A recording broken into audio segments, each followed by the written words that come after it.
Welcome, heathens and witches, to the Horn and Cauldron podcast. I'm John Norgrove. This is Julie Norgrove. We're the hosts of this witchy podcast. I immediately ran out of the data I had on how to do this introduction here. Anywho, this is your witchy podcast thing. It has, okay, listen, we're just gonna behind the scenes, in front of the scenes this. We're just gonna Deadpool fourth wall. Yeah, maybe even 5 whole walls. Ryan Reynolds can eat a day. Is it still a fourth wall if you're just listening to us on a podcast network? Because you can't see us. I don't think the number of walls has anything to do with visual data. I don't know. We're going to call this 5 walls.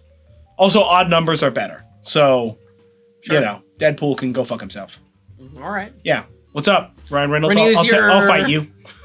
We're going to use our third eye. And I'll shirtless fight Ryan Reynolds. This is mostly just so Ryan Reynolds is shirtless. I'm not against this. Nobody's against this. I know. It's a perfect plan, guys. Let him see this. You're a great actor. I love you, but I'll still fight you shirtless. What's up? Anywho, so it has been a while. It has been a minute. It has been. The horrors persist, and guess what? So do we. Yeah, boy. Okay. Well, So little behind the scenes. We've just been super busy. That's it. That's all the behind the scenes. There's not There's no drama. I was gonna say greasy drama, but I don't know. I don't remember what the verb for drama is to make it nice. Greasy? The word is. It's not greasy. Luscious drama? No. You want to give it one more? Nah, give it a third time's a charm. Sensuous drama? I don't know. What? Yeah, I'm out. Juicy drama. Juicy. I mean, greasy is a kind of juicy. No. But listen, is juicy meat not just greasy? No. The juice is fat, baby. Not all of it. Some of it is water. But some of all fat is water. You're 70% water, girl. So am I. What's up? You're just twisting the facts to try and win again. Yes. Yeah, I am. Yeah, that's how this works. You are incorrect, sir. Yeah, listen, you know what This is the third time in as many days. You're turning the thing, and then it's going click, click, click, click, click, and then it's burning. It's called gaslit. No, this is the third time that you've been wrong and tried to cover up in as many days. That's fair. Well, no, it's in less days. Oh, maybe it's in 4 days. Third time in 4 days. Yeah. Oh, I was going to say in 2 days, but yeah, whatever. Yeah. Listen, I've been wrong 3 times. Boo-hoo. Gods can't be right all the time. Something about inverse broken clocks. Okay. Hallucinatory time. We've Whatever. had We've been really busy summer and a really busy fall, and it has basically prevented us from doing anything summer. Else. Honestly, this last month and a half, I have been just indisposed. Yes. So, and we can't do a podcast with only one stir. Yeah, no. Because I can do the talk. You can do the facts, but the rest of this, no color commentary. No. I guess you don't know how any of this shit's set up to do it. No. Yeah. No. When I do videos for my project channel, shameless plug, I use my phone. Did you not shamelessly plug that? Did you say shameless plug and forget the plug part? Yeah, my project channel, shameless plug. Wife Jive. Her project channel is Wife Jive on YouTube. Oh my God. Okay. Well, listen, she's new to this plugs. It's fine. She'll figure it out, guys. No. Yeah, have faith. Yeah, link in the whatever. You gotta tell them exactly where to go. Something about youths or whatever. What? Because it's simple. She'll get it. Don't worry. So anywho, yeah, check out her crafts channel. What are you calling this? My project channel. Yeah. Check out our project channel. It's good. We've expanded all of our channels. We haven't updated or posted stuff for that. It has been too busy. We are essentially booked until the end of the year already. Well, the end of year is only a couple of weeks away. I know. And it still hasn't stopped yet. This weekend, we're doing a thing. Next weekend, we're doing a thing. Christmas Day, doing a thing. We're having to schedule in going to see a movie. Oh my God. And we still have to see Nosferatu. I don't even know how we're going to do that because that comes out the day that we're at a thing already. Shit. No, we'll figure it out. Yeah, we have to see it the day after or whatever the fuck. Yeah, we'll figure it out. Whatever. So keep an eye on the easiest place to follow us is social media. So check us out on Instagram. Links are wherever the hell links are in the thing that you're doing to listen or observe us. You're an adult, I trust. But that's going to be the easiest way to figure out wherever we do a thing, because we have like a bunch of reviews we need to do, and we have like a bunch of fucking stuff going on, and it's just been so much, man. It's been so much. Yeah. So we have not been able to do a lot of these like longer form sit down production things. I've shot footage for my Toothkin and Toothy Pumpkin, and I've had no chance to touch or edit that. In fact, I'm not entirely certain where that data is. It might literally be on this camera that we're filming right now. Who knows? It might be lost forever. But one of the things that we do have coming up is our podcast anniversary live stream, which is going to be on the 22nd of December. Yes. And if you want to... Sunday before Christmas. Sunday before Christmas, yeah. So spend that afternoon/evening with us, and check out our YouTube channel to be able to tell it to remind you when it happens. We'll put it up early. Ring the bell. I think YouTube's probably still doing the bell thing. But come join, listen to us. If you are new to this channel, we basically chit chat about our regular lives and talk about kind of like what we have upcoming and like what our plans are. Even less structured than the pub chats, because we just show up and are live. And we'll just see what happens. Yep. Yeah. So that's coming up. But anywho, introductory nonsense out of the way. It's a little late, but it's never too late to celebrate Samhain. Best holiday of the year. Nightmare Before Christmas rules, baby. Yeah, that's right. What's up? Yeah. Yeah. Sure. So we are talking about Samhain 104, Lunar Magic. So the 104 series of episodes has been where we basically look at a type of like elemental or natural type of magic that I have decided aligns with this particular Sabbath holiday. I mean, it's associated with it insofar as all Samhains have moons. Not technically. I guess technically guy, because listen, there's always a moon, if any day of the year you look up and there's no moon, and then you look at the ocean and the tides are doing weird stuff, and then you go on Twitter and you see that a bunch of astronomers are freaking out because the moon has disappeared, you have significantly larger problems to deal with. Primarily tidal forces that are going to cause super quakes across our planet. Yeah, I was just thinking of the new moon thing, and the moon isn't always... She's still there, dog. She's just not visible. So, I mean, Samhain is associated with the moon. Yeah. Especially when you look at all of these make sense, regardless of how tenuous that sense is. Yeah. Right? Yeah.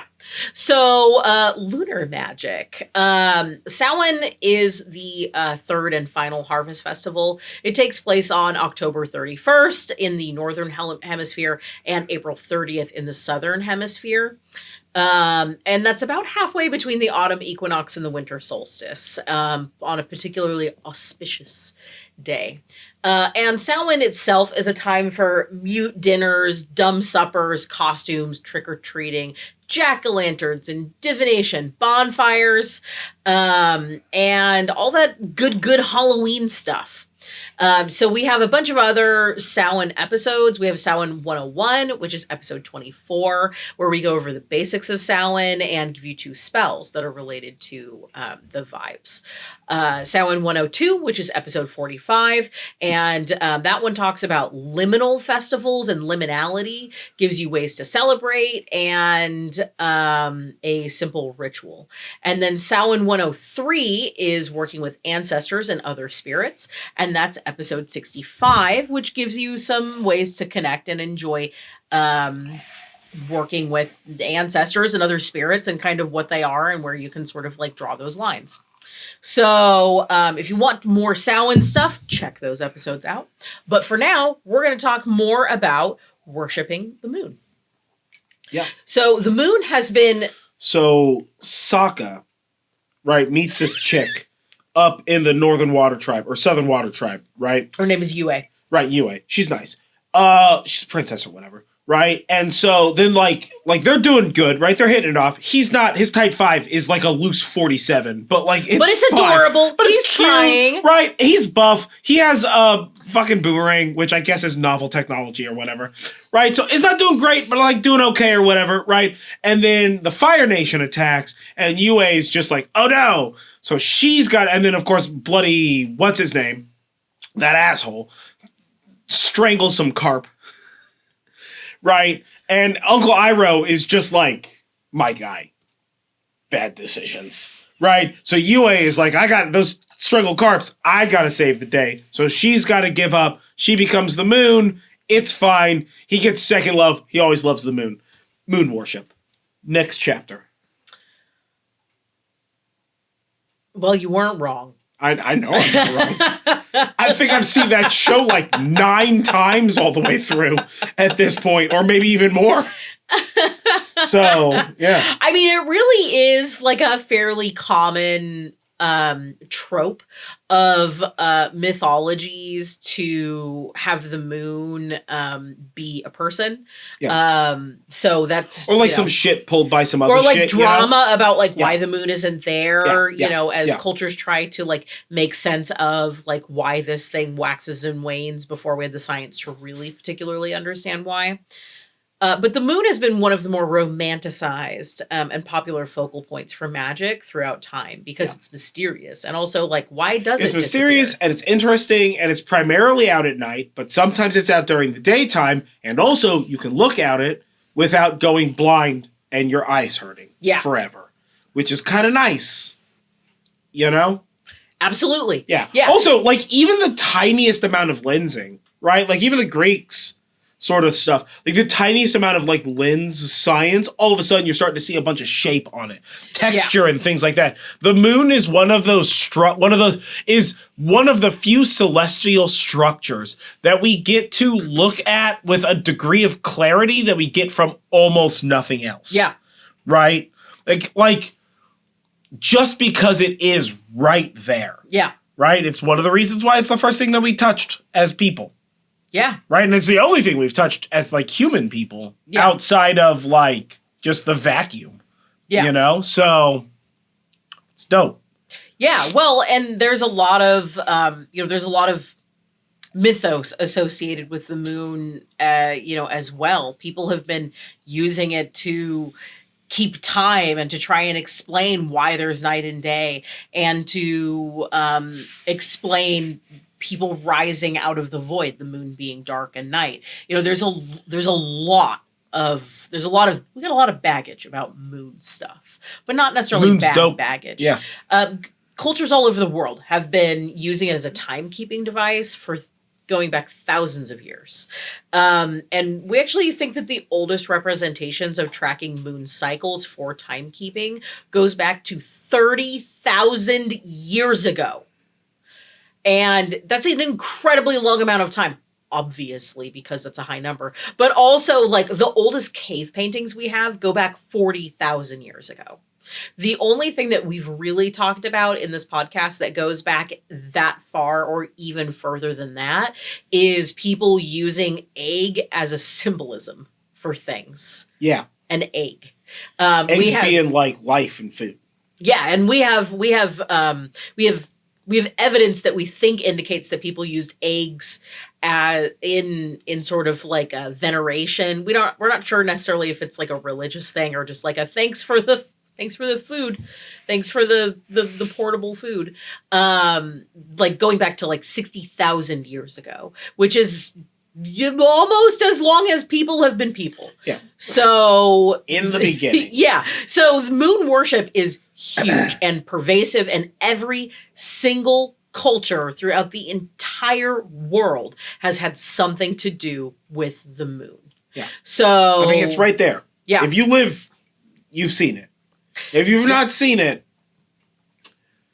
you might live in a bunker.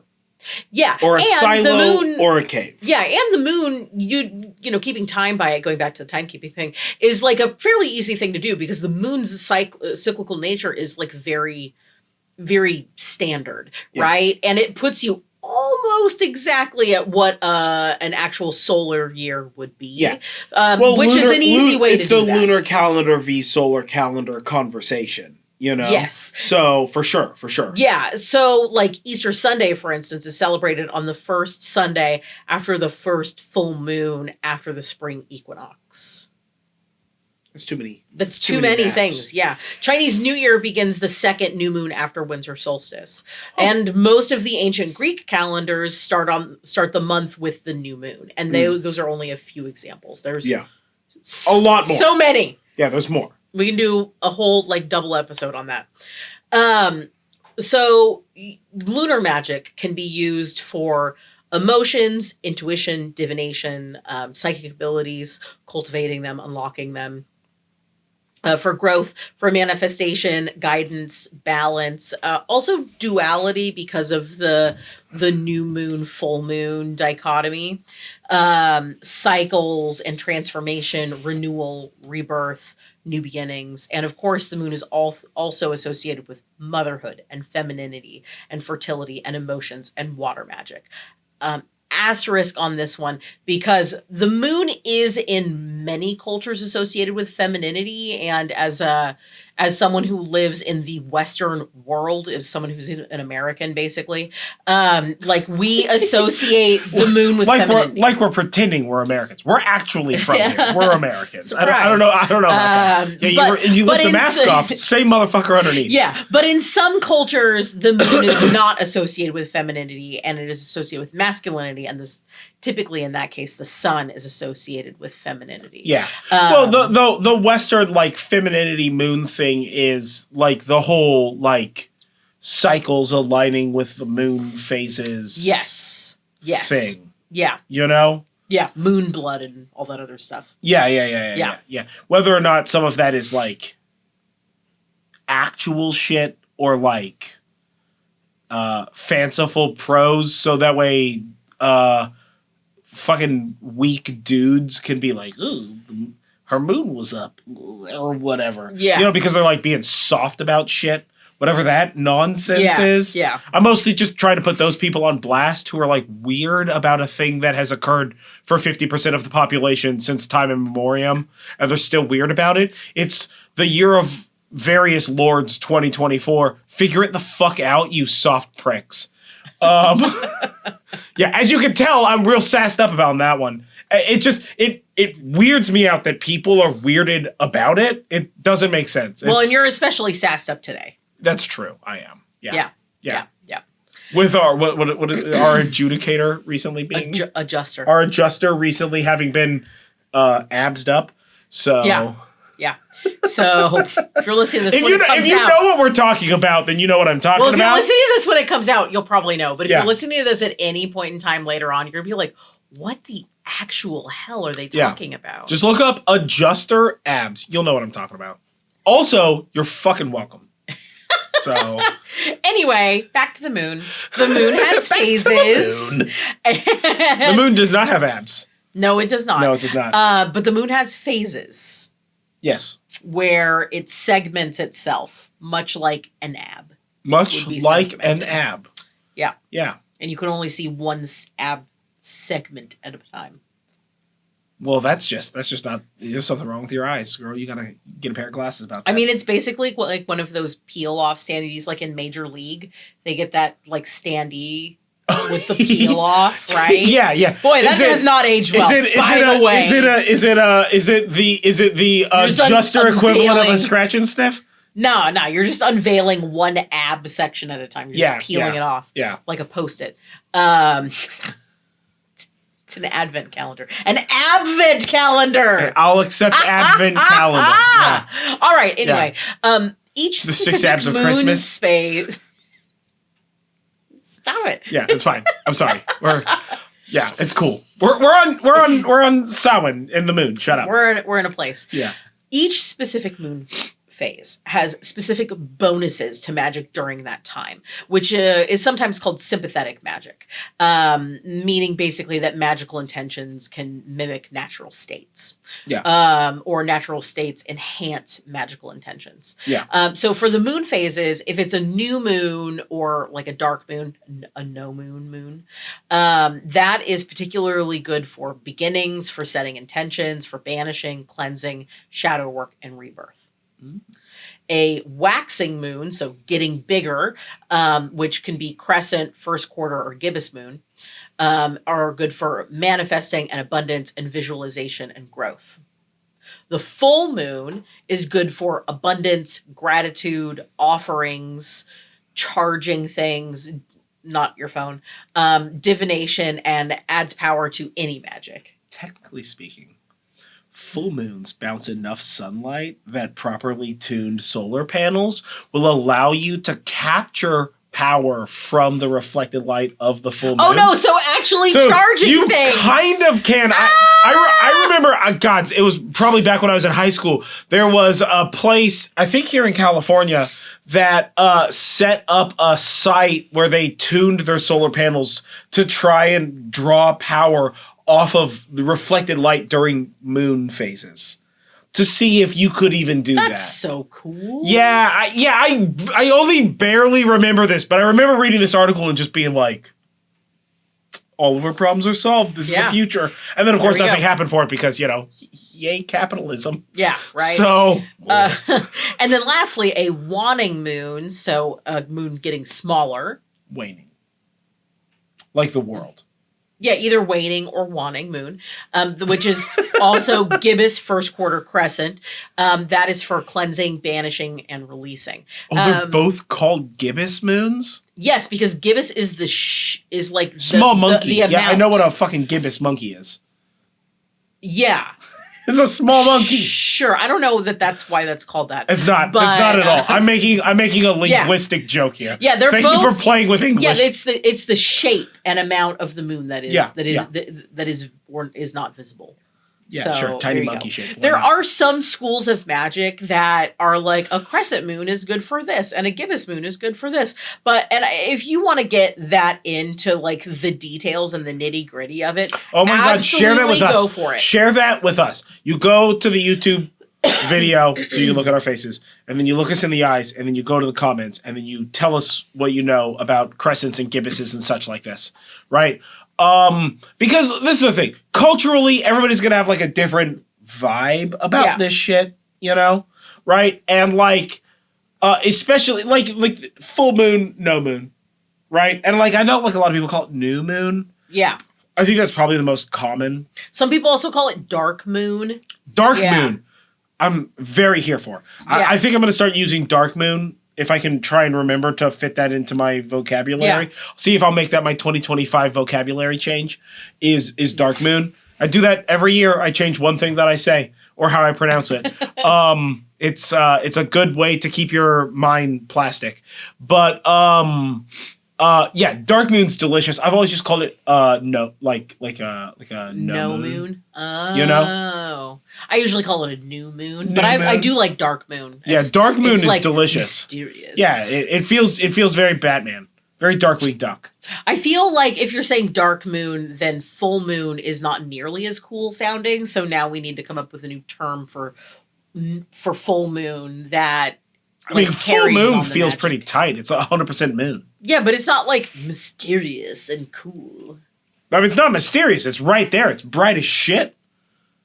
It hurts when you look at it a little bit. Dark moon and bright as shit moon. Bright as shit moon. Yo, dog, you see that bright as shit moon recently? Well, we just recently had like a fucking super whatever the hell moon. Yeah. That was like enormous. Yeah. Right? Yeah. Every once in a while we get some of these bloody moons out here where you're like especially when it's just after sunset, so it's like commute traffic time. Yeah. And it's like fat and low on the horizon. Yeah. And so it's like a super yellow wolf full moon. It's got like 19 names. Yeah. Whatever all that stuff is. I'm not like a moon spurt. Well, guess what? I'm about to moon-splain for you. I Man, it happens. Just setting them up for me. This is Sometimes great. you All got to right. get moonsplained too. It's like mansplaining, but lunar. Yeah, there we go. Yeah. So There was a guy in there. You saw it. Don't even worry about it. He's made of cheese. It's made of cheese. Morgan knows about it. Don't worry. So there are also special types of moons, and some people talk about using these magically and some people don't. This isn't a particularly old thing. This is more of a new thing. But I gathered these and thought that this would be fun because it seems like we talk about this kind of stuff a lot. Not like we necessarily, but like in general. I mean, I don't know. We talk about the moon pretty fucking frequently. We do. But that's also because we don't get to see the moon very often, surrounded by goddamn giant trees. Yeah. So it's exciting. So it's very exciting. Moons and sunsets. We're like, oh. Yeah. So a supermoon is when the moon is at its perigee. Or perigee, sorry. Perigee, yeah. Wrong word. It's perigee, which is its closest point in the orbit to Earth. So the moon is closer to Earth than it normally is, basically. Yeah. This happens 3 or 4 times a year. A supermoon, because it is closer, would amplify the magic. Yeah. It's also just genuinely larger on the horizon. So orbits are, for the most part, a bit oblong. They're always a little egg-shaped. Yeah. Right? So you have apogee, which is furthest away, and perigee, which is closest to. Yeah. This is one of these things that I'm just specifically good at is orbital mechanics. So when the moon is closest, Space math. It's not a lot of math. I'm not doing a lot of math on it. I have more important adults who do the math for me, and I just translate it into whatever's wrong with me specifically. But when it's in perigee, it's in its closest position, so it is larger. And I mean, like, if you've ever like specifically paid attention to this, if you have not, like, pay attention. Supermoons are significantly larger on the horizon than, especially like a perigee v apogee moon is a considerable, I would almost argue 50 to 100% scale shift. Yeah. Right? I mean, we've seen some like low on the horizon supermoons that are fucking bonkers big. Yeah. You know? Yeah.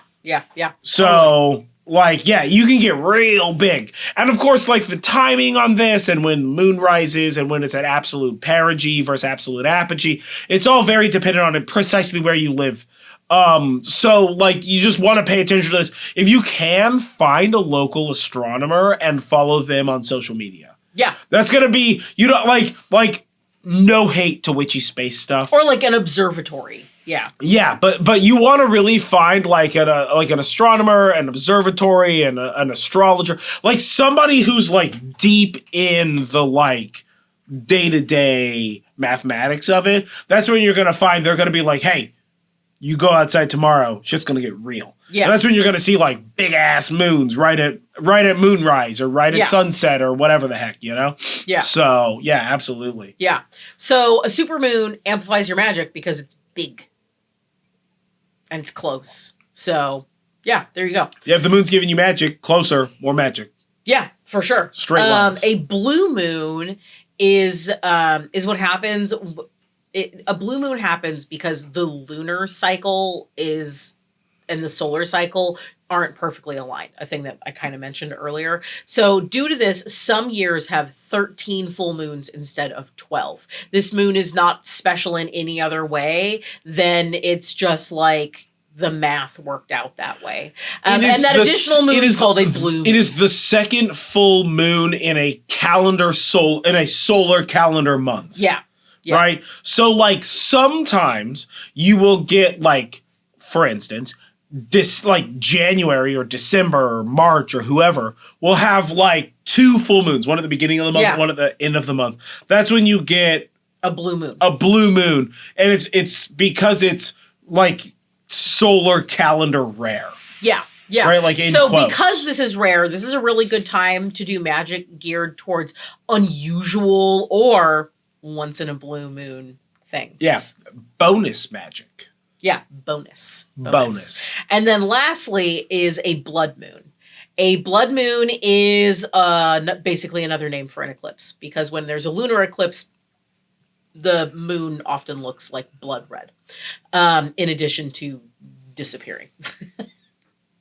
We'll do a whole show on eclipses, so I'm not going to get into eclipses and Eclipse magic is because like this its is own huge, whole ass and I really thing. want to like For take some time to For like sure. deep in.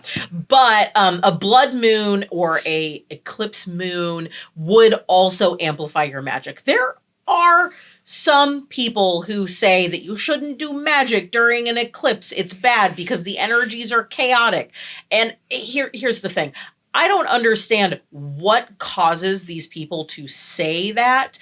In doing research for this episode and also previous research, I have never found anybody saying that anything that they have done during a eclipse moon, like magically, has been chaotic. It's just they say that you shouldn't do that, and it's unclear why. But basically, imagine it that you are working with like hyper amplified sun and moon energy as opposed to simultaneity. Yeah, exactly. Well, so the blood moon thing, extra punchy. Let's break this down from a pseudoscientific standpoint right here. So like first of all, it's called a blood moon, right? Blood stuff is generally categorized under black magic, which is like its own term that I'm not a super huge fan of because of the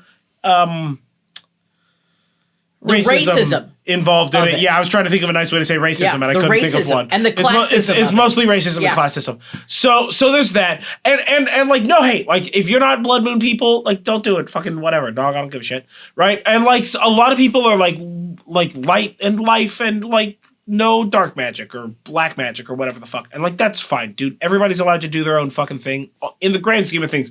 Like, I am more pro stop gatekeeping than I am trying to be fucking tactical about whatever kind of magic you're doing or whatever the fuck, right?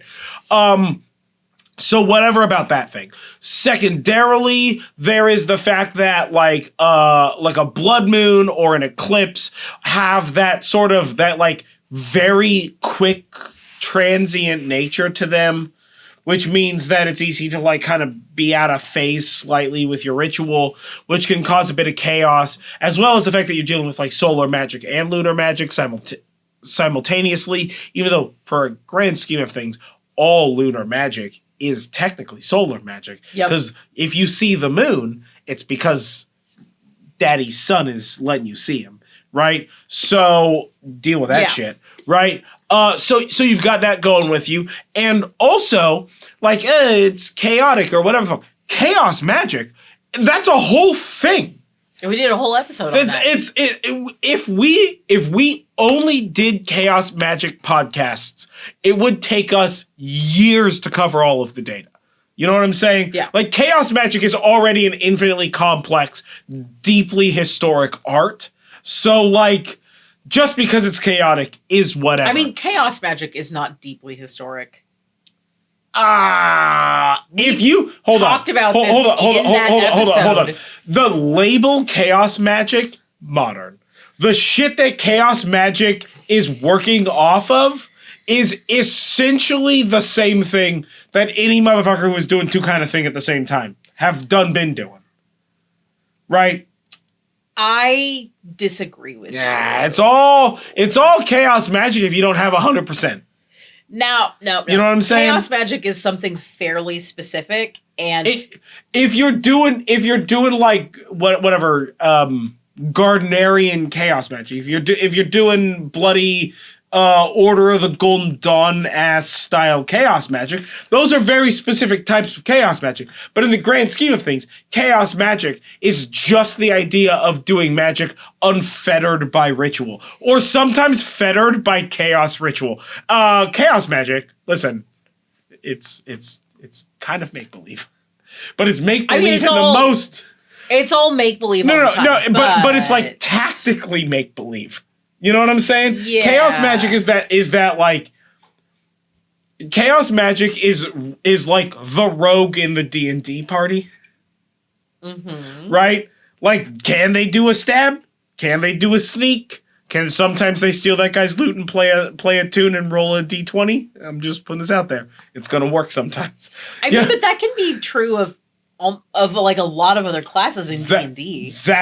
Yes, but that's the point for chaos magic, right? When you read the like evolution of modern chaos magic, a lot of modern chaos magic is like, I agree with these parts and disagree with these parts, so I'm going to do the parts that I agree with. Mm-hmm. Of whatever ancient ritual you want. It doesn't matter how far back you go. Whatever that is, right? As long as you're like selectively choosing that, then you're actively participating in the like evolutionary heritage of what we modernly accept as chaos magic. Yeah. That's like the whole intro bio part of that chaos magic book that I have is basically like we're only now quantifying it, labeling it, and putting it within a box that we call chaos magic. But like chaos magic in the grand scheme of things is anybody who's doing magic practice or like ritual work where they're like selectively choosing how they want to interact with like the full breadth of the ritual before. Mm-hmm. Right? So long as you're like, this is great, but I'm not gonna get a sheep and like murder a sheep. That seems dramatic. You know? It's the like to take the ancient Norse practice of like wearing a pair of skin pants and putting gold coins in the ball sack. That seems dramatic. So I'm just gonna buy a pair of fucking jeans. Put some gold coins in the jeans, right?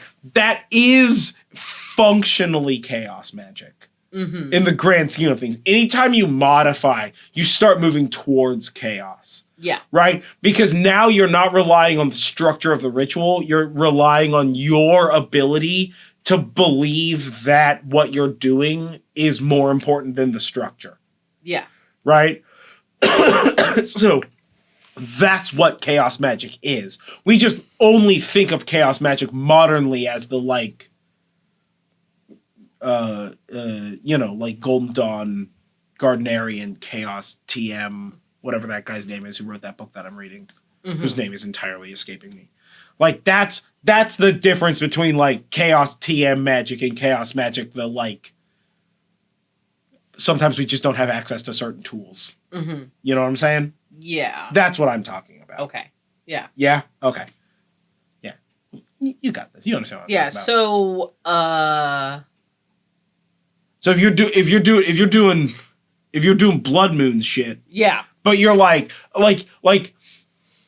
if your teacher or the book that you read or whatever is like the blood moon is evil or whatever, right? Because like you see that shit, right?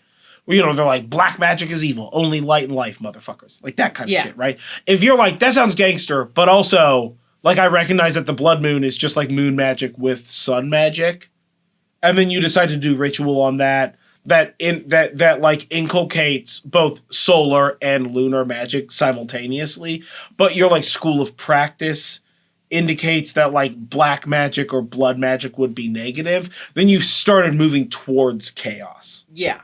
Right? Because chaos isn't negative. Chaos is just that you are being inventive. You are producing chaos to change the way that the thing that you taught is something that you do. Yes. Right? That's what I'm talking about. Yeah. Right? That's why I'm saying that like blood moon magic kind of falls in that. All right, we guess we don't need an eclipse episode. Done. Oh my God. Not even a little bit. Holy shit, that was so surface, dude. That was 30,000 foot eclipse magic, right? It's great if you're a CEO of the moon, but you're not. And if you are, fix Twitter. What's wrong with you, girl? You know who I'm talking about, CEO of the moon. Not as good as Emperor of the Moon. That guy, pretty rad. Head in a jar. Yeah, that was 9 references. Good luck trying to fucking put that shit in your brain. Anywho, yeah, no, we'll still do an eclipse magic thing. Yeah, for sure, we will. Anyway, moving on from that tangent, there are a lot of ways that you can use to harness to use lunar magic to like harness that. So probably the most popular way, leather straps, riding crops, whatever that shiny plastic material is. Talk about putting a harness on the moon. A ball gag. What other kind of harnesses are there? Saddle. Saddle's a kind of harness, I think. What's it called? A bit? That like bar you put in a horse's mouth? Bit. I think that's called a bit. Mm-hmm. Talk about harnesses right now? No, I'm just letting you go, man. Yeah. You just running a tight 45 over here. It's always a tight 45. Welcome to this podcast. I'm also learning this while you're learning this. Thank you. So, moon water is probably the most like popular way to work with the moon. That's what a lot of people talk about. Oh, I'm going to put some moon water out tonight. So basically moon water is where you put like water, particularly water that you're going to like drink, out in the moonlight. So the moonlight charges it, right? And you can kind of like zhuzh up your moon water by adding tea or herbs or fruit for like an extra oomph, like different things to like add to your spell stuff. Yeah. So like if you're trying to get a boost to like love magic, you could do moon water and put some sliced strawberries in it. Done. You do tomato too, but that would be weird. Tiny hearts. Candy. You could do candy hearts. Glitter. Also, sprinkle chicken. Also, if you're putting stuff into your water, make sure that it is not going to dissolve. Make sure that you are practicing proper food safety, and also no choking hazards, folks. Yeah. So be careful. This is what I'm saying about moon water. You want to do moon water for consumption? Do it food safe. If you don't have food safety, I think that class is like $30. It's not even that big of a deal. Practice food safety. You can also do moon water and then just like not drink it. Yeah, totally. Dude. Yeah, right? Totally. Especially if you put fucking rocks in it. Let me tell you, all rocks. You know what crystals are? Rocks.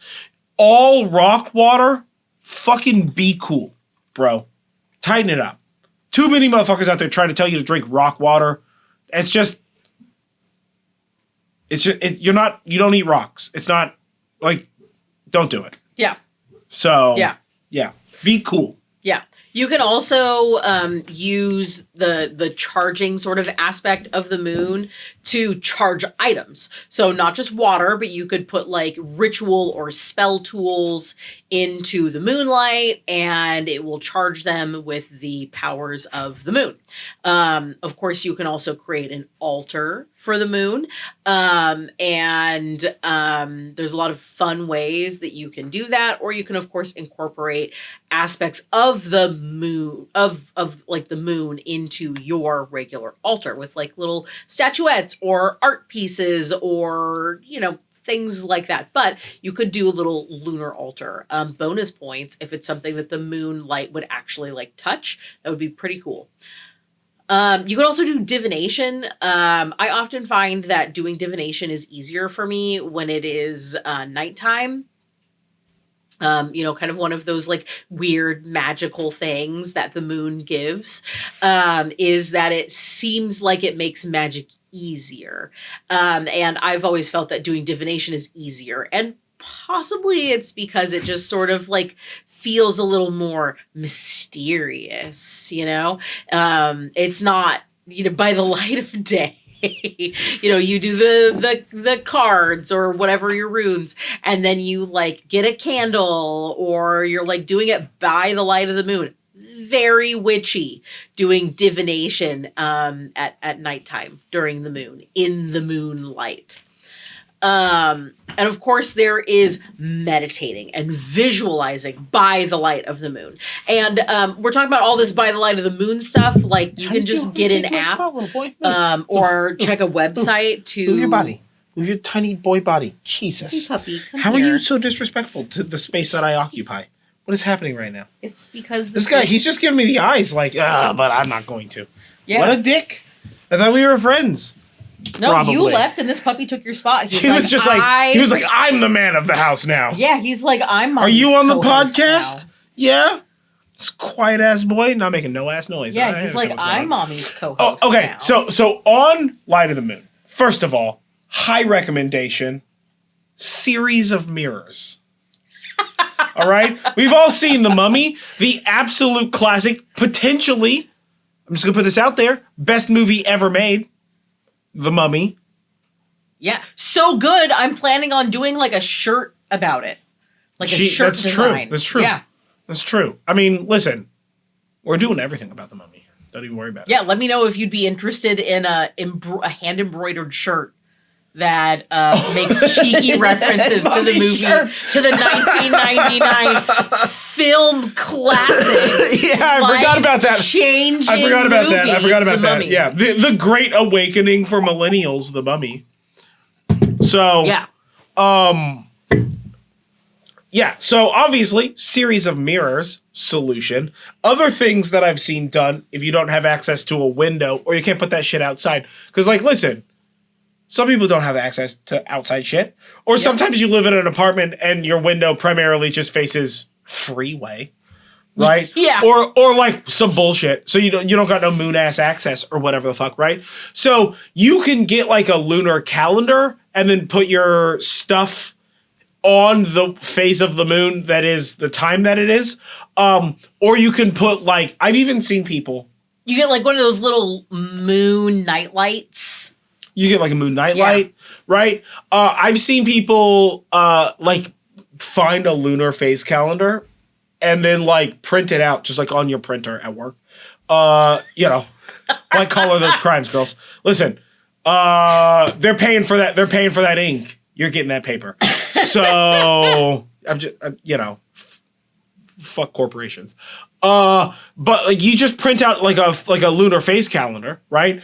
And then wherever you have that, right, you just put like, let's say you have like 2 pieces of quartz. You put 1 piece of quartz on whatever the phase of the moon is now. Mm-hmm. And then you put the other piece of quartz on wherever the fuck you got your altar or ritual space. Yeah. Right? Now you've got connective tissue. Moon phase is telling you what the moon is doing. Quartz is connecting your altar to whatever the fuck that moon phase shit is. Yeah. Done. You know what I'm saying? You can also, real talk, get like a good live stream from like a webcam. Mm-hmm. Right? There's a bunch of public webcams everywhere all the time that's got moon shit in it, or like a NASA thing that's got like moon phase shit or whatever, right? And just bring that up on your laptop or your TV or whatever. Yeah. Your phone's lock screen. Put that on your altar. Boom, in the moon. Because that's a live data feed, right? Which means that the particles of light, like if you're really being like fucking particular. And if you want to really harness the tech demands. A piece of light from the sun, 8 light minutes away, is hitting the moon, which is like 10 light seconds away or whatever the fuck, right? And then bouncing into a lens, being converted to ones and zeros, being transmitted across Oprah Winfrey's internet, right? Into your fucking phone or TV or whatever the hell, right? And then being transmitted back out. That is a direct chain. That's like 3 degrees of Kevin Bacon. It's not even a full 6, right? Moon power. Yeah. Right? So, like, you have so much access to the moon. Or honestly, any celestial event. You have so much access to the moon that doesn't require you to have like delicious access. Like I could see the moon from my property or whatever the heck. A beautiful meadow where you can lay we down know a picnic this blanket. Because we live in the redwoods, which are trees that would super prefer if you never got to see the sky or light again. Yeah. So we have to get a little freaky naughty to be able to get access to some of that shit. You know? I don't think getting freaky naughty. I'm about ready to set up a fucking camera at my sister's house where she has better sight of the fucking night sky. You know what I'm saying? Yeah. So we basically have to like kind of like go in between the trees. We're like, is that a moon? There you go. There it is. There it is. Luckily, the street light at our house is not street lighting, so fuck you, PG&E. Yeah, yeah, whatever. So, so like meditate, visualize, use an app or a website, find out when moonrise and moonset are. You can also use the daytime version of the moon to do this stuff. If you have an iPhone, you can set up moonrise and moonset just like on your little widgets. On your home screen, on your widgets. It's like the only widget I use is like how charged is my phone and when the fuck is moonrise. Oh, I definitely have moonrise. It. Yeah. There's only those 2. You know what I mean? I have like moonrise, moon phase, and then weather. Oh, I don't even care about the weather. Listen, I can just look out a window and know what weather it is. Yeah, I don't have a window when I'm at the office. I'm not near a window. But you have to drive to the office. You have to drive through but weather. I don't know if you know this, but weather can change throughout the day. Yeah, I don't know that matters. It does. Huh. Yeah. Because we live in California. We don't have the kind of inclement weather where it matters. Yeah, but like I need to know whether I need like an umbrella or a jacket. You just do this. You know, jacket, it's just this. You just hunch them. No. You just take your shoulders, you raise them to the ears, waterproof. No. Trust. Incorrect. Trust. Also, if try taking a ritual bath by the light of the moon, because the moon governs our tides. It's also associated with water. So a ritual bath is a great way to sort of harness that moon energy. Yeah. And you can also take flowers that are particularly associated with the moon, like any sort of white flower or any night blooming flowers. Yeah. And use those as associations for the moon. And again, if your bath doesn't have access to moonlight, right? Like I like to play transitive property of math, the game, TM, with regard to magic. So you get a bouquet of flowers that are moony, right? White flowers, whatever the heck. Half that bouquet, put that shit outside. It's natural. It's fine. No toxins, right? Put that shit outside in the moonlight. Take the other half of that flowers, sprinkle those petals in your bath water. Yeah. Right? You've just quantum tunneled fucking flowers from one bouquet. Now that bath is a moon bath because your bathtub's in like a weird place. You got like a basement bathtub or some fucking nightmare shit like that. Or there's a window it doesn't face where that is. Yeah, you got the wrong facing window or whatever the fuck, you know? Yeah, and then of course there's harnessing the specific aspects of the moon that you want to work with. So by like working with certain deities, like the energy of like the Roman goddess of the moon, Diana, versus the Egyptian god of the moon, Khonsu, or adding the phases of the moon, you know, new, waxing, waning, dark. Yeah. Special moons, Gibbous. like blue moon or a super moon or hunter moons or strawberry moons. Those ones are just having to do with the months. Yeah. Different, but like if that's your months jam, have different associations and different places in the world, or like have different associations. So like, what do you think Hunter Jam is? Bone Hunter marrow Jam? flavored? Ooh, that would be fuck. tasty. Yeah, because you got strawberry jam, super jam, blue jam. That's just raspberry. Everybody knows blue means raspberry. I always thought blueberry. No, it's blue raspberry. It's always the color. Yeah, but blueberry is also blue, and blue. Yeah, but hold on. But blueberry's also. like almost black blue. Yeah, but it's like purple. If you're getting like purple, hey, that shit's fake news. I didn't give you a hex code for this blue. I want to know. I don't. Hex code's not enough. I want to know the CMYK. Give me the full Monty. I am absolutely. Give me 155, 269, fucking 132. You know what I'm saying? If that's a blue color, you're welcome. It's not. There's no way I just made those three numbers up. But I pray to God that I just called a color that's real, and not brown. What did you say? Oh goodness! You got to go to the tapes. I don't know. Oh, I don't remember. No. Yeah, okay. I don't remember at all. We'll have to look this up. I'll do it in post. Oh my God, I'm gonna regret this so much. I don't have time for this. I'll do it in post. I'll put the color up that I just said. I'll put it on the screen. Yeah, whatever, dude. I'm so bad at those 3-digit colors like that. Oh yeah, absolutely. That's RGB for the 3 digits, by the way. That's not even CMYK. Well, CMYK is the 4-digit one, and honestly, every time I see a number posted that way, I'm just like, where do I even put this in Photoshop? What's happening? Am I having a stroke? And then you can also use astrological signs. So like you'll hear like this is a new moon or a full moon in like Scorpio or blah, blah, blah. So you can essentially use the astrological associations with that sign and then apply that moon. Like, we're about ready to have a new moon in Gemini, and that's particularly so new moon enhancing things, okay? And the Gemini energy is like technology and communications and ideas and research and knowledge. So anything having to do with those aspects would be particularly enhanced by this upcoming new moon. Yeah. Yeah. So yeah, that's lunar magic. I've done a pretty fair amount of lunar magic, especially because growing up as like a witch in the 90s, like everything was like about the moon. The moon was so hot back then. It was so hot back then. It was so hot back then. Everywhere. Yeah, absolutely. Like lunar magic was fucking everything. Sky-clad lunar magic. They wanted you to be naked outside at night.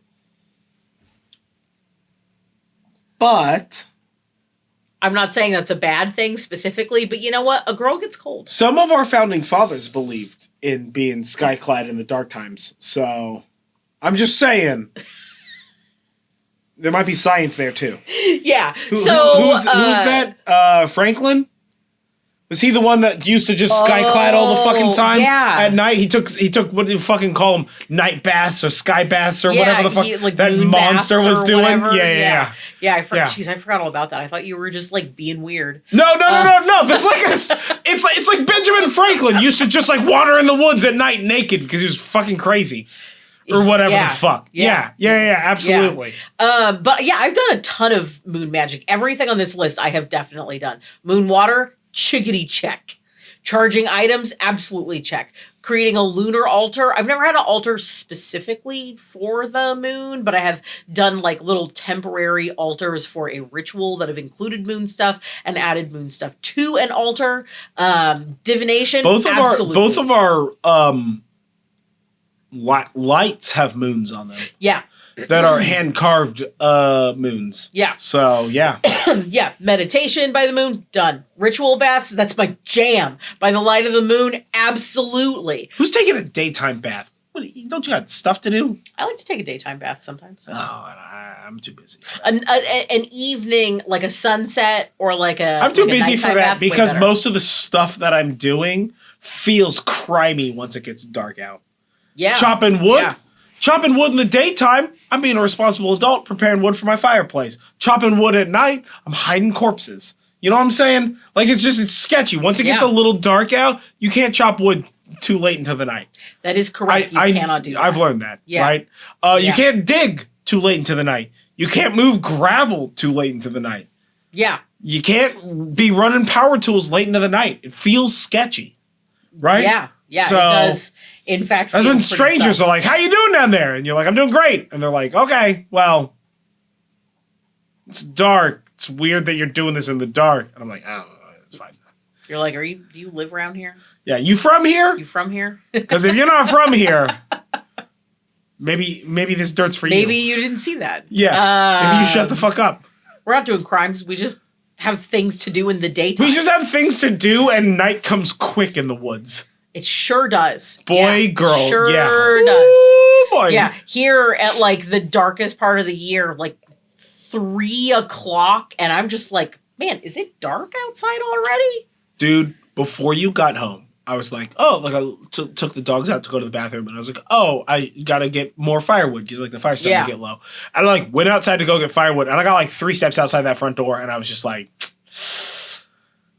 nah, I should probably get my headlamp. It's a little dark, and I'm not trying to like pick up a fucking log full of spiders. Like a spider log. Yeah, for sure. That happened earlier this week. Yeah. That did happen earlier this week. Well, it's like, let me tell you how many times I got to deal with a spider being like, no, not on me. Yeah. You spider shit, not on my body. Well, it's like basically like twilight, like morning twilight here until like 9:30 right now. Yeah. Absolutely. Well, and if you account for like fog just essentially making you blind 8 feet in front of your fucking face. Yeah. Like there is a very brief window where it's appropriate for you to be making like murder tool noises. Yeah. In the fucking shadow zone. Yeah, it's like super liminal space right now down here. Absolutely. Yeah, so I've absolutely done a ton of lunar magic.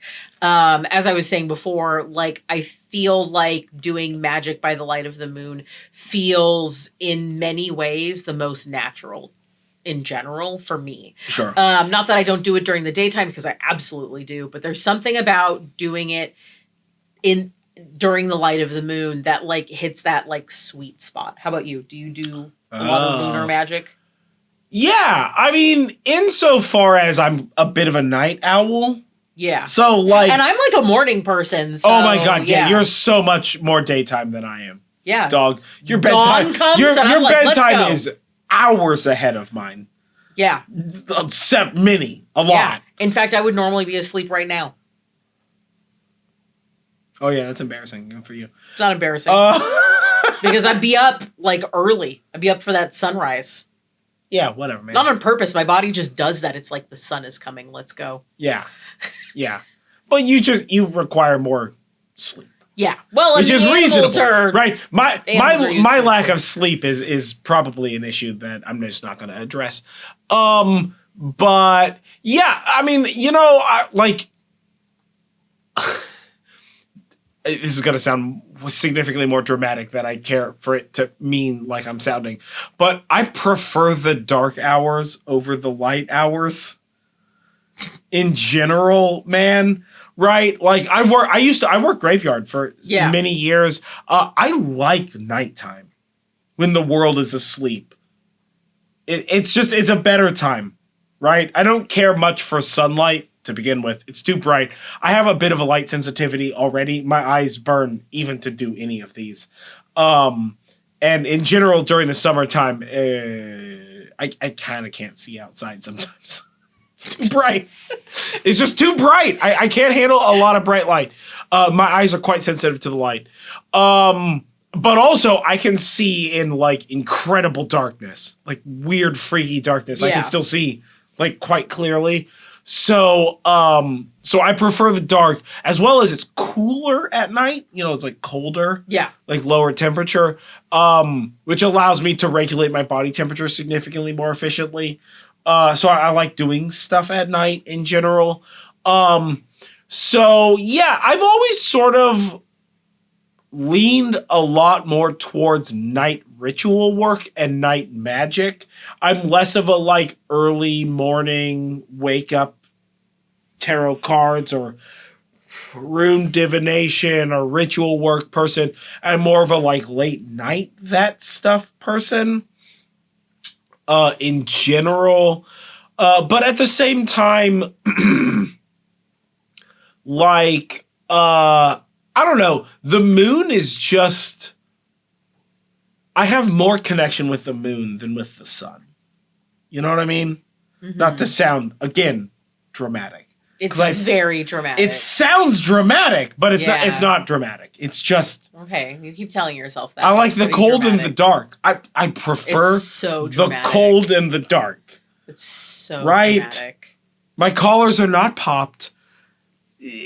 I'm not trying to drain people of blood, probably. For legal purposes, I'm not. But no, yeah, I don't know. I've always loved like more lunar shit. Yeah. Right? Just like very inside track shit. There's an episode of Star Trek Voyager. We're gonna go into this. There's an episode of Star Trek Voyager where a bunch of sleepy time aliens take over everybody's mind and they trap them in sleepy time. And Chipotle decides that because of his Native American magic powers, the show is, I feel like, gently racist about this stuff. If you are part of the culture that Chakotay is supposed to be part of, please let me know if this is racist or not, because it feels racist, but I'm not part of that culture, so I don't know. It just feels like they're using it in a shitty way. But during that episode, he uses a full moon in the daytime to be able to know that he's in the wrong place. Yeah. Right? To know that he's dreaming. And that's what he uses to get out of that. And so, against my will. Explain specifically what he does. So he taps he uses his right hand with 3 fingers to tap the back of his left hand 3 times. Yeah. Right? Almost as if you were to be tapping a watch for the time, but it's the back of your hand. Yeah. Yeah. So he taps the back of his hand to remind him that the thing he's seeing is Earth's moon. They're in the Delta Quadrant. They're very, very, they're very far from home. Very far from Earth. Dude, like very, very far. But he uses this because he knows what Earth's moon looks like. Yeah. So whenever shit gets weird, he relies on his subconscious to present to him the visuals of Earth's moon. So whenever I see Earth's moon during the daytime, in a time when the moon would not be normally seen, I sympathetically tap the back of my left hand 3 times. It is one of the myriad of weird sympathetic things that I have collected throughout my life as a fucking chaos magic person. Get fucked. I do a lot of weird shit, right? Like I pray for everything that I see on the side of the road that's dead. Right, I make an offering for every single thing that I see on the side of the road that's dead, like roadkill and stuff like that. It's just one of those things that like I started doing without thinking about it, and now I'm aware of what I'm doing. But I've been doing this for like decades. Yeah. I was like 5 or 6 years ago. I was talking to somebody about it. They noticed me doing hand symbols when I saw a piece of roadkill on the side of the road, and they were like, "What are you doing?" And I was like, I've just kind of always done this," and they're like, "That's weird, right?" And I was like, "I don't know, is it? It's just like a recognition. It's just like a prayer for loss. I don't know. It's just a thing. I have done that as far back as I'm capable of having memories. Mm-hmm. Right? I have always prayed for roadkill. It's just like a thing. Even before I understood what it was that I was doing. It's just always a thing. I've always gave offer to that. Mm-hmm. Right? And like Chakotay's like moon thing, I don't know, resonated in a weird way. So I always did that. It's just one of those things. So like I've always done moon stuff. I prefer moon stuff. I prefer rituals at night. I mean, I don't care whether sky clad or not, right? Like whatever, dude. Yeah. You know, if it's just like us here doing ritual, what's up? We live in the woods, naked time. I don't give a shit. When we have like friends and family over, that shit's regular clad. I'm not trying to be weird, dog. Yeah. But yeah, no, I guess I sort of like, I love Moonstone. I kind of love the like moon in general stuff. Yeah. You know? So yeah. I've kind of always participated in that, whether or not it's like active and knowledge wise, as well as like I've always studied astronomy. Astrophysics is one of the subsets of physics that I have always studied and practiced as like a scientist. I'm not a scientist. I'm not going to pretend that I'm as smart as those people. But I just love science, so I inculcate it into myself as much as I can, science and engineering. So, like, I've always paid very intimate attention to lunar phases and, like, activity on the moon. And same with, like, solar phases and activity on the sun. But the moon is just more interesting. Mm-hmm. You know what I mean? Yeah. There's something about the moon. I just kind of love the moon. So, I'm definitely, I'm team... Team Sokka on this, right? Some of that Moon Princess. How you doing, girl? Yeah. You know? Yeah. So I like grew up reading like pulp sci-fi. You know, the like short story sci-fi zine pulp sci-fi stuff. And that was like 50% of that shit was Moon and 50% of that shit was Mercury. So yeah. So, you know, or Venus or, you know, Venusian princesses or whatever the fuck. Yeah. So, like, I always grew up with that shit. So the moon has always had meaning to me. Yeah. You know, outside of, like, religion and practice. And then, of course, as I've advanced through the education of studying multiple religions and various occult practices and pagan practices, the weight of the moon has only laid more heavy on me. You know what I'm saying? Mm-hmm. So yeah, no, I'm always like, let's do moon stuff.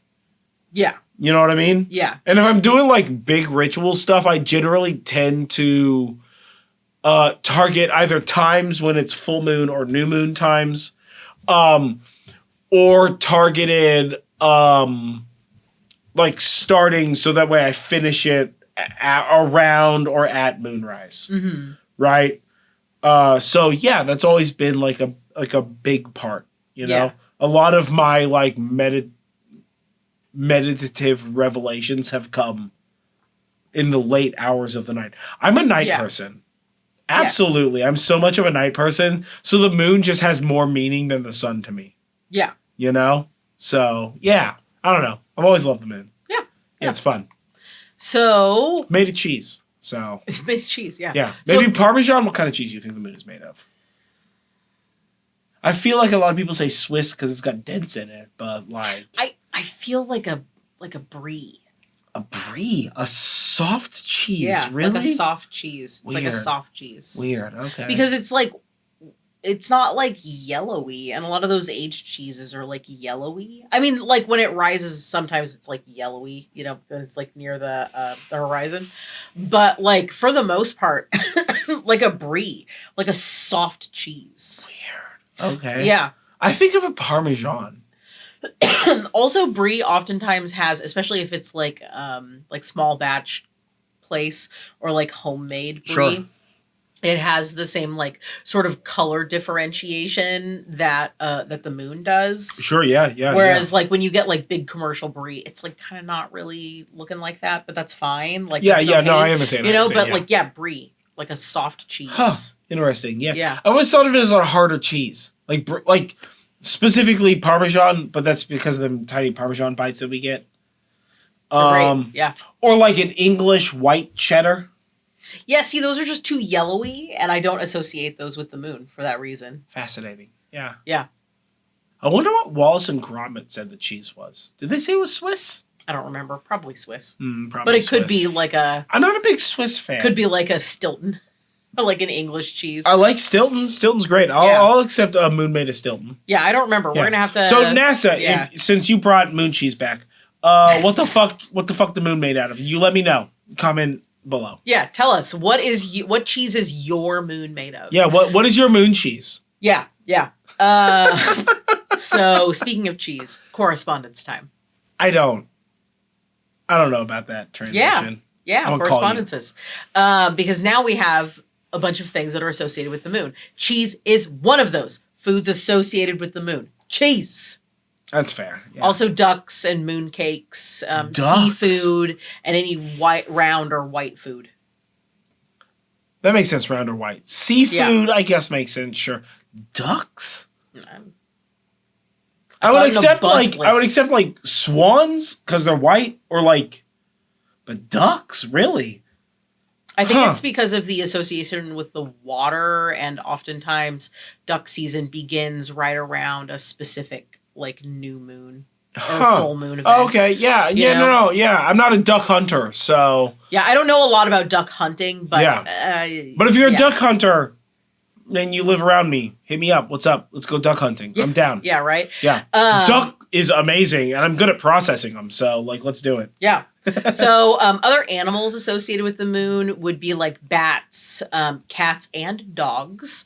Frogs, owls, rabbits, especially rabbits, are like pretty worldwide. Really? For the moon because of the whiteness.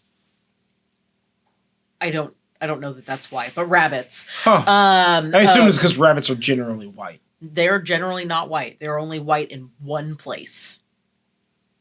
The moon? No, in the Arctic Circle, in the areas just right near it. Anyway. Oh shit! Yeah. Okay. Yeah, I mean there are some rabbits that are like partially white, but like what are them antlered rabbits? What are those called? Those are jackalopes. Jackalopes white? No, they're brown. They're brown. They're tan. Yeah, most rabbits throughout the world are not white. Anyway, I've never owned a white rabbit. I think the rabbits that I owned as a kid were always.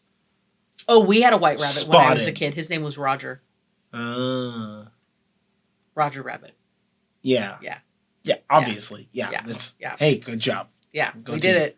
Yeah. Anyway, so like wolves and any other nocturnal or aquatic animal. All associated with I'm going to point out, there are two things on this list that you didn't say that I have to question. One is baboons. Yes. Why baboons? Hold on, shut up. This is why I'm asking why baboons. Because you have gibbon as a type of moon and or gibbous. Yeah. And gibbon is a type of monkey. And gibbon monkeys, not baboons. So first of all, that is correct. Bullshit. I assume it's baboon because of the ass. I think it's so baboon too, because of the ass, right? But it's is a baboon ass a moon? It's a if you see a baboon ass, are you being mooned? Well, because if you see a human ass, you see a moon. Probably. But like, is your cat mooning you? Well, they have fur. Would a hairless cat be mooning you? Is the question that's what I'm saying, right? Be because when a human shows you their ass, you're being mooned. Yes. Right? So, like, is it because baboons got no hair on their ass, so you're being mooned? These are the questions that rattle in my mind. I don't know, but that's not important. Have been associated with the moon since like ancient Egyptian times. Really? Yeah. Okay. Are they just more violent during moon time? It's as far as I'm aware, baboons are like quite violent. As far as I'm aware, they did not in the hieroglyphics state why they chose baboons. Oh, fascinating. It's probably the butt, though. Yeah. Probably the butt. It's probably the butt, though. And then second thing is red knot bird. Yes. The fuck does that mean? Okay, so this is a very specific type of bird. I fucking hope it is. I hope you're not just talking about fucking cardinals or something. And you chose the worst way to say the word cardinal. No, not cardinal. It is a red knot bird. Boy, if this bird doesn't have a fucking high top fade, I'm gonna be pissed off. No, it's a bird. That bird's not even red. You know what? I quit. I'm out. The podcast is over. We all quit. Get fucked. This bird isn't even red. A red knot bird is a like shore bird in the Arctic Circle, and essentially bird is Does it only drink the blood of sailors on the full moon or something? Is it dope? No, but like the moon controls the tides, and the birds eat the things that live in the sand. Tidal. Like sand lice. Yeah, like sand bugs and yeah. Like tiny soft shell clams and stuff. So yeah. So low tide is what keeps this bird fed. That bird is not as cool as I expected it to be, but like also he got weird legs, so I'm here for it. I mean, they're just bird legs. They're not weird. Nah, they're kind of weird. In the way that all bird legs are weird. Not really. Shorebirds have that. Most. Shorebirds. Shorebirds got weird bird legs. It's not just in the Arctic. You see birds like this kind of throughout the world. In like tidal areas. Yeah, okay. So I imagine that like any sort of bird that eats. We just ran out of fun names for this kind of bird, so we're just like, I don't know. It's kind of red, and somebody's like, that's orange, baby, and he's just like, shush, red. We're gonna call it a red knot bird. And you're like, well, where's the knot come from? And he's like, because you're not allowed to fucking question me about this goddamn bird's red color. Basically, Get fuck. So, red knot bird. So, respect, but also sass. So, yeah. Okay, continue. Yeah. Colors associated with the moon. Basically, moon colors. So, like... Mullers. Blue, black, gray, silver, white. All moon colors. Cream. What? Cream. I guess if you're talking about cheese. Yeah. Yeah. The color of milk. Milk. Stones and crystals associated with the moon, like aquamarine, labradorite, moonstone, pearl, selenite. So all things in that sort of like color range. Yeah. Plants would be jasmine, lemon balm, mugwort, and any other night blooming or white flowers or plants that have white or pale leaves. Sure, yeah. And deities, there's a bunch of moon deities. You got Artemis, you got Carowidden, you got Shangyi, you've got Diana, you've got Hecate, Inanna, Isis, Khonsu, Selene, Set, Sin, Thoth, Yamaya. I see that you skipped. I can't say that word.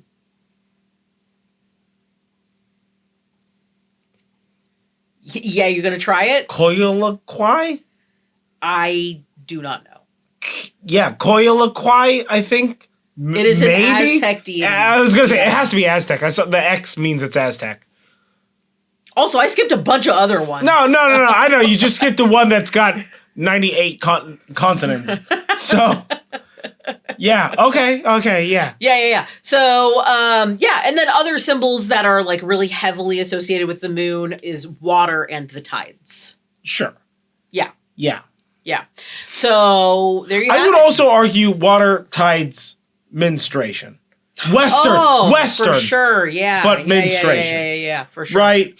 Just because regardless of the like effective practical logic of it, in the Western world, like that's moon time. Yeah. That's, like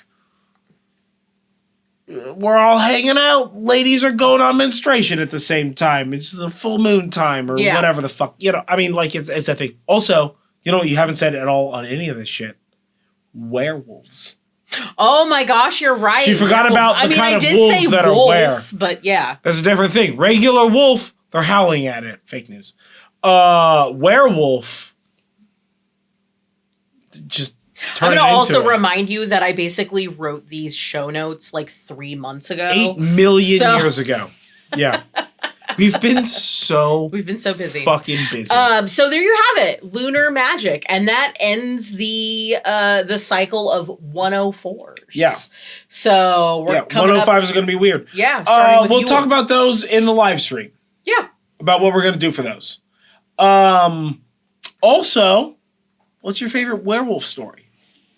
Best werewolf. That's the one where Scary Game Squad. Shout out to Scary Game Squad. You guys are the best. Want to be on our podcast? How you doing? What's up? Scary Game Squad, where they have those werewolves where instead of like turning into a werewolf, the werewolves are just like wah, and they just like their skin explodes off their body in blood mist, and they're a werewolf. Yeah, that's a fun one. Also, secondary shout out to that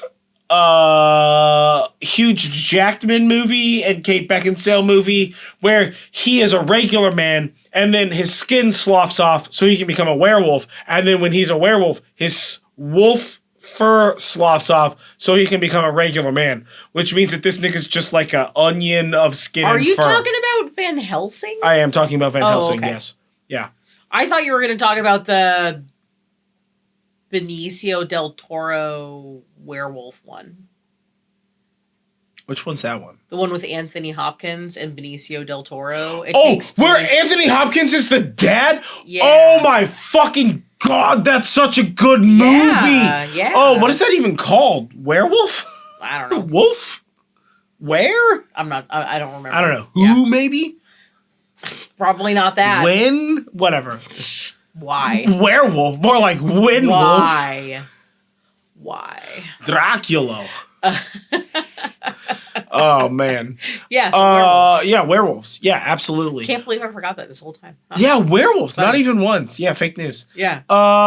Whatever. Do you do werewolf-based magic? Do you do were-based magic? You know, were just means male, right? No.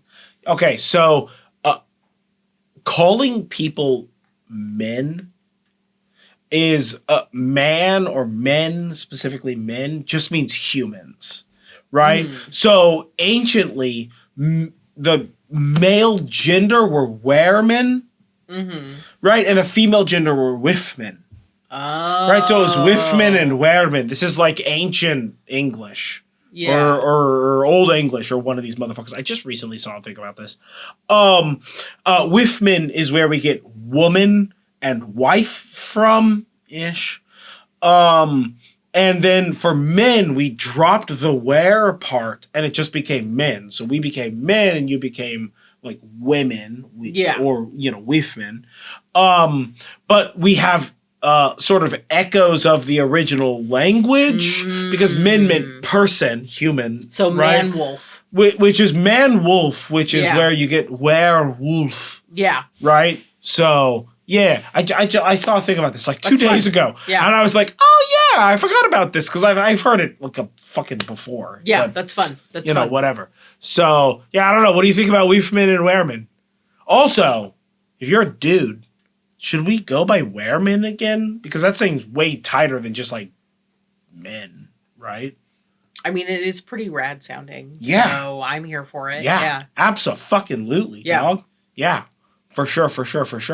So, whatever.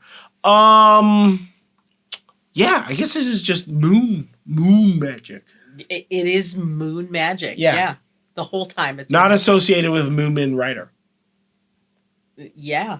Yeah. Yeah, or Moomins. The cow things? cow things? What are those? We've seen so much content I don't know. about Moomin, and every single time I feel like as soon as whatever 3-hour YouTube video we watched about Moomins. Yeah, we watched like a 3-hour video as essay soon about as it. it's over, I don't know anything about it. we go back to the main menu in YouTube, and then my brain just goes like, nah, and immediately all knowledge leaves me. I feel so crazy every time I think about that, because I know I should remember, and I remember nothing. Yeah. It's very concerning. Yeah. Yeah, I don't know what the fuck that's about. But what do you think about the moon? How do you feel moonily? Do you do lunar magic? Do you do moon stuff?